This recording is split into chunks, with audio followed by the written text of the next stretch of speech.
కొరడాతో కొట్టుకున్న Tamil Nadu BJP chief. Tamil Nadu BJP chief K. Annamalai వినూత్న రీతిలో నిరసన వ్యక్తం చేశారు. చెన్నైలోని ఓ కాలేజీ విద్యార్థినిపై లైంగిక దాడి కేసు విషయంలో డీఎంకే ప్రభుత్వం, రాష్ట్ర పోలీసుల వైఖరిని ఖండిస్తూ అన్నామలై కొరడాతో తనను తాను కొట్టుకున్నారు.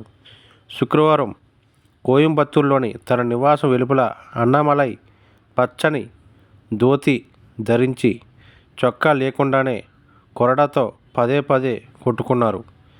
ఆయన చుట్టూ గుమిగూడిన బీజేపీ కార్యకర్తలు లైంగిక దాడి బాధితురాలి ఎఫ్ఐఆర్ను పోలీసులు లీక్ చేయడాన్ని నిరసిస్తూ ప్లకార్డులు ప్రదర్శించారు.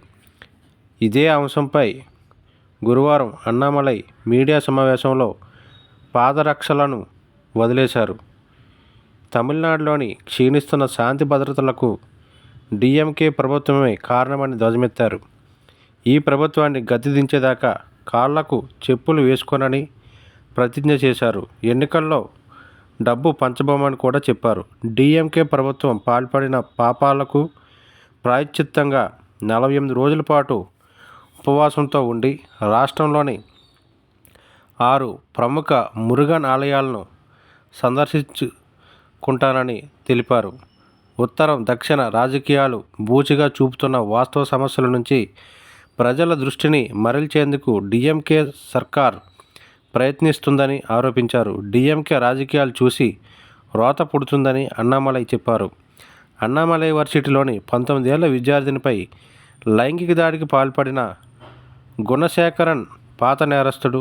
అతడి డీఎంకే వ్యక్తి కాబట్టి పోలీసులు ఇప్పటిదాకా క్రిమినల్ కేసు నమోదు చేయలేదని ఆరోపించారు. పోలీసులు ఎఫ్ఐఆర్ను లీక్ చేయడం, బాధితురాలిని అవమానించడం, ఆమె వ్యక్తిగత గోప్యతకు భంగం కలిగించడమేనన్నారు. అయితే అన్నామలై చర్య నవ్వు తెప్పించేలా ఉందని డీఎంకే వ్యాఖ్యానించింది.